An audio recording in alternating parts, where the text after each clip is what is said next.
Priatelia, srdečne vás zdravím. Dovoľte, aby som vás pozval na také ľahké predstavenie modelu SRC Racing Suspension od rakúskeho výrobcu Blizzard. V samotnej tej hierarchii sa model SRC nachádza hneď pod FISovou slalomkou. To znamená, budeme sa baviť kvázi o točivej lyži. Hneď úvodom odbočím a neodpustím si jednu poznámočku. Globalizácia nás prevádza na každom kroku a vstupuje i do procesu výroby z jazdových lyží. Finančné prepojenie Nordiky s Blizzardom jednoznačne dokumentuje i tento model. Naväzuje, respektívne v tom základe spoločný s modelom Doberman SLR, ktorý som mal možnosť testovať začiatkom tohto kalendárneho roka a tie jazdné vlastnosti v prípade toho Dobermana boli vynikajúce. Je to niečo podobné ako napríklad spojenie Volkswagen, Škodovka a Seat. To znamená spoločná platforma, drobné dizajnové obmeny, zámeny viazania. Absolútne zhodná konštrukcia a geometria lyže. Sendvičová stavba, vo vnútri odľahčené drevené jadro, spodná titanová výstuha celoplošne od začiatku po koniec lyže, horná výstuha sa nachádza len pod samotnou doskou viazania. Takisto panuje absolútna zhoda, čo sa týka geometrie. Špička má 121 mm, stred mierne rozšírený 70 mm a päťka má 106 mm. Obaja výrobcovia sa rozchádzajú z pohľadu údaja nominálneho rádiusu. Blizzard uvádza pri dĺžke 165 cm 13 metrov, Nordica 12,5 metra. Je nesporné, že Blizzard má výrazne pozitívne skúsenosti s tou aplikáciou hydraulických tlmičov. Ja som to rozvádzal a chválil v prípade testov modelu G-Power Fuel Suspension a modelu S-Power Fuel Suspension, kde ten systém funguje od začiatku po koniec lyže. V prípade modelu SRC ten systém ako taký je zabudovaný v centrálnej časti pod podložkou, respektíve podložke viazanie, končí tu a začína na začiatku pred samotným tým viazaním. Ten hydraulický systém cíti predovšetkým v tom vyššom spektre rýchlosti. Porovnaný s modelom Doberman SLR, ktorý ten systém nemá, tak toto sa naozaj chová stabilnejšie, i keď ten Doberman nebol zlý, ale toto je výrazne kľudnejšie. Samozrejme ten systém na druhej strane tej lyži zvyšuje tú tuhosť. Ja ju odhadujem na tej úrovni medzi 110-130, u Dobermana to bolo na hranici medzi 100-120, to znamená zhruba tých 10% a viac.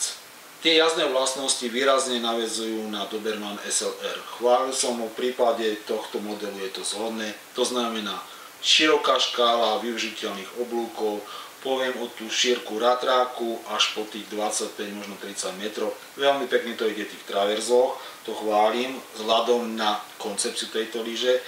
Vynikajúce je to predovšetkým z pohľadu tej ovládateľnosti. Tá ovládateľnosť naväzuje na takéto príjemné odladenie tej tuhosti lyže. Je to dané tým, že tá horná výstuha titanová je len pod tým viazaním. To znamená, ten priehyb lyže je veľmi príjemný. Ten nástup do oblúka nemusí byť potom výrazne dramatický a silový. Z pohľadu kritéria náročnosti na ovládanie lyže model SRC Racing Suspension od Blizzardu ja odporúčam lyžiarom od toho levelu od 7 až po 10. To znamená i ľahším mužom, i ženám. Na druhej strane tým, že model SRC je koncipovaný ako slalomová lyža, tá geometria je relatívne agresívna, tak z pohľadu toho vedenia čistoty oblúka tej techniky už to požaduje lyžiara toho levelu 9-10.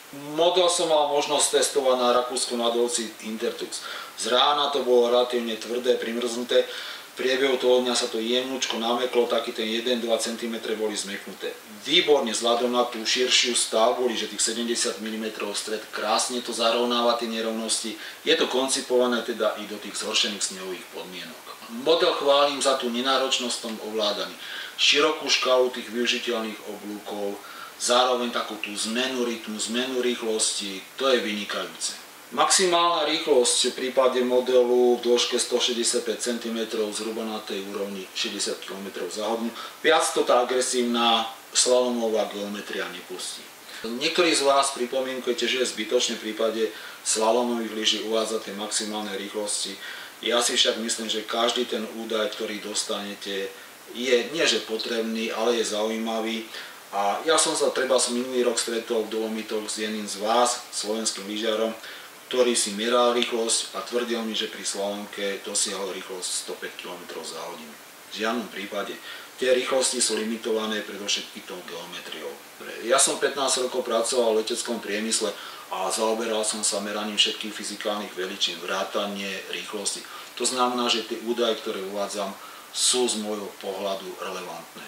Skutočnosť, že Blizzard sa v poslednej dobe naozaj potiahol smerom nahor, dokazuje i prostredníctvom tohto modelu. Výborné dielenské spracovanie a kvalitné materiály.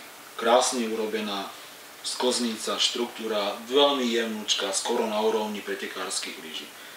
Výborne urobené hrany, uhlovanie z výroby vertikálne 87,5 a horizontálne 0,75 stupňa.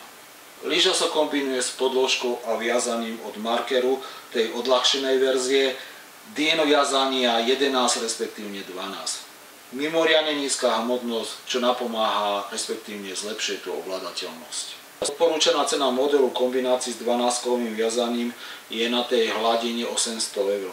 Je to zhruba tú stovku viacej ako má Rossignol alebo Elan, ale tú pridanú hodnotu tých 100 € naviac tu naozaj cítiť.